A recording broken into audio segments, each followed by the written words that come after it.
এক্ষুনি ওই তলির মধ্যে অনেক মজার মজার চাল ও মাংস চলে আসো। মা, এই দেখো আমি তোমাদের জন্য ম্যাজিকের মাধ্যমে খাবার নিয়ে এসেছি। কই দেখি দেখি। আরে এত সুন্দর চাল তো আমি আগে কখনো দেখি নাই। হ্যাঁ, মাংসগুলো অনেক ফ্রেশ মনে হচ্ছে। এখন থেকে আমাদের আর খাবারের জন্য আর কোনো কষ্টই করতে হবে না। ওই শয়তানগুলোর কাছ থেকে আর অপমানও শুনতে হবে না। হ্যাঁ, আমরা অনেক ভালো আর মজার মজার খাবার খেতে পারবো। মা, এগুলো নিয়ে কি বসে থাকবে? রান্না করবে না? অনেক খিদা পেয়েছে। হ্যাঁ, এক্ষুনি যাচ্ছি আর রান্না করে নিয়ে আসছি।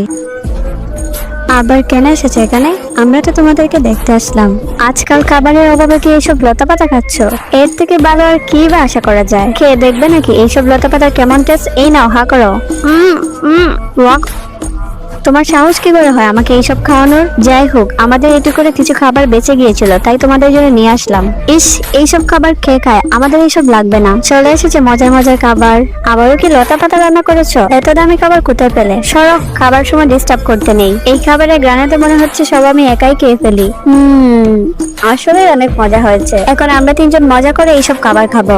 চলে যাও এখান থেকে। তারপর তারা তিনজন অনেক তৃপ্তি সহকারে খাবারগুলো শেষ করে। তুমিও যদি জেনির মতো তোমার ফ্যামিলিকে ভালোবেসে থাকো তাহলে ভিডিওটিকে লাইক দিয়ে দাও।